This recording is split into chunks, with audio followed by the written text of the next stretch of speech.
End gold buyers, మీ కష్టాల్లో నమ్మకమైన మీ ఆత్మీయ నేస్తం.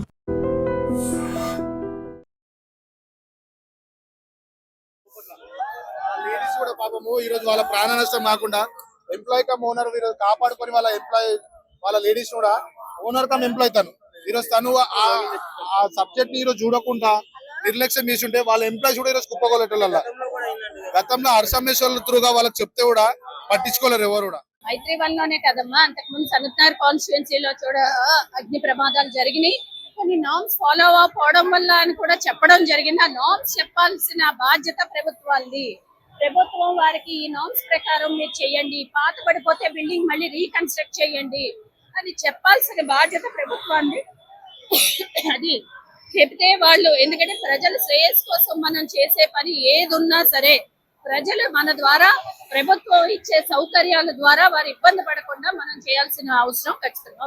అంటే గతంలో ఫైర్ యాక్సిడెంట్ జరిగినప్పుడు అమీర్పేటలో అందరికీ సూచనలు ఇవ్వడం జరిగింది. ఫైర్ సేఫ్టీ గురించి కావచ్చు, ఎలాంటి ప్రికాషన్స్ తీసుకుంటే జరగకుండా ఉండాల్సిన అనేది ఒక మీటింగ్ పెట్టి కూడా షాప్ లో వాళ్ళందరినీ పిలిపించి మాట్లాడడం జరిగింది. అది మరి మా వరకు, మా అవగాహనలో పెట్టలేదమ్మా.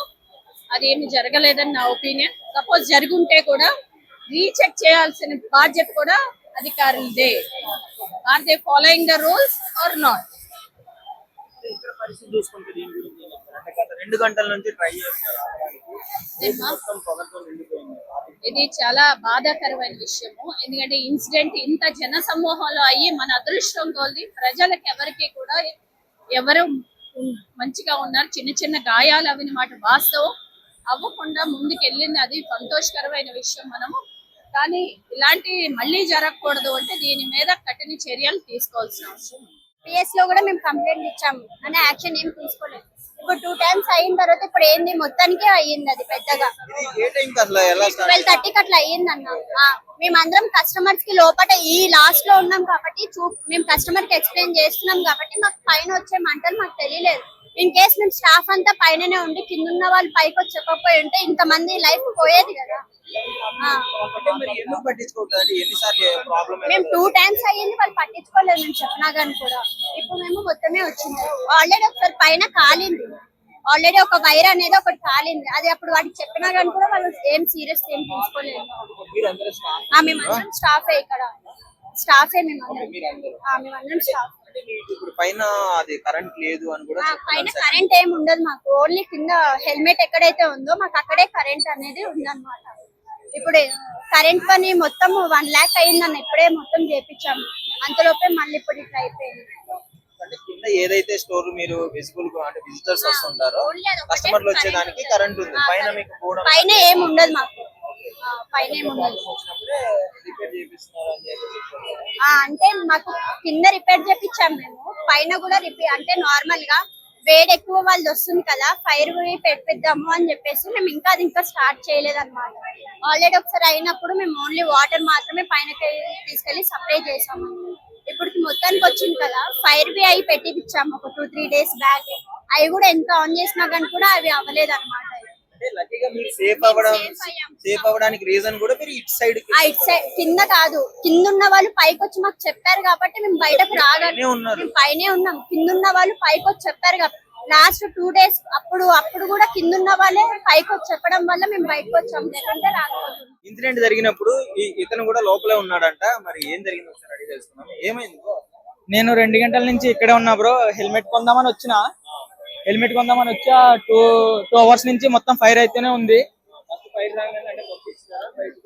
ఫైర్ రాగానే మొత్తం ముందు మేము వచ్చేసినాం, మొత్తం అందరు వచ్చేసినారు, మొత్తం షార్ట్ సర్క్యూట్ అయింది అంతా. ఇంకా హెల్మెట్ కొందామని వచ్చినప్పుడు మొత్తం బైకర్స్ వాళ్ళు ఆ చివరి నుంచి ఈ చివరికి మొత్తం ఫైర్ అయితే అయింది.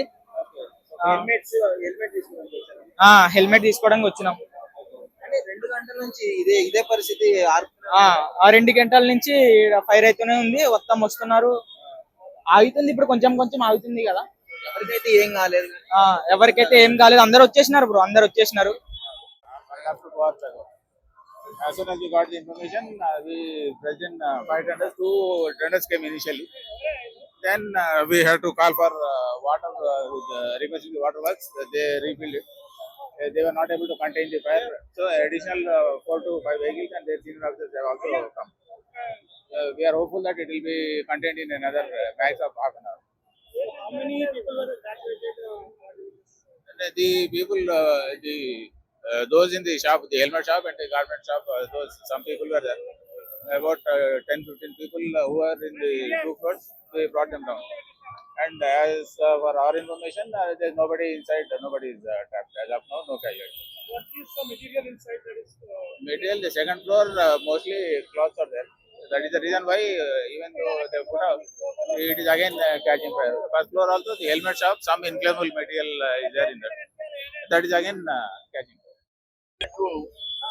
మన దగ్గర 2.5 గంటల పాటు మరి తీసుకోవాల్సినటువంటి జాగ్రత్తలు తీసుకొని మరి వెంటనే స్పందించి ఎవరికి ఇబ్బందులు లేకుండా చూసినందుకు నేను అధికారులకు అభినందనలు తెలియజేస్తున్నా. ఇప్పటికైనా ప్రభుత్వం, ముఖ్యమంత్రి గారు మీరు ఒక high level committee meeting already committee మేము కాన్స్టిట్యూట్ చేసినాం. ఎందుకంటే ప్రికాషనరీ మేజర్స్ ఏం తీసుకోవాలో కొంత అవేర్నెస్ కల్పించవలసినటువంటి అవసరం ఉన్నది. రెండోది, ఫైర్ యాక్సిడెంట్స్ కాకుండా ఏమేమి ఎక్విప్మెంట్స్ తీసుకోవాలో కూడా వాళ్ళకు అవేర్నెస్ భాగంలో చెప్పవలసినటువంటి అవసరం ఉంటుందని చెప్పి నేను ఈ సందర్భంగా తెలియజేస్తా ఉన్నాను.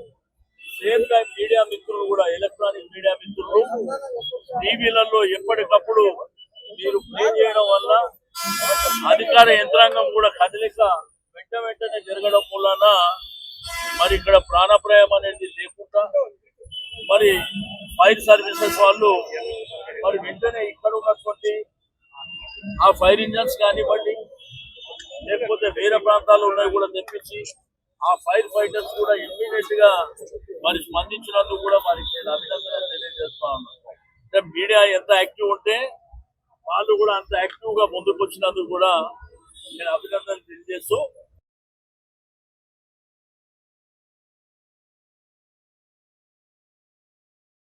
హై లెవెల్ కమిటీ మీరు పిలవండి, పిలిచి తీసుకోవాల్సినటువంటి జాగ్రత్తల మీద మీరు చర్చ చేయండి, డైరెక్షన్ ఇవ్వండి, వాళ్ళకి కావాల్సినటువంటి ఎక్విప్మెంట్స్ కూడా మీరు ఇవ్వండి. తద్వారా ఏంటంటే ఇవన్నీ తగ్గించడానికి అవకాశాలు ఉంటాయి.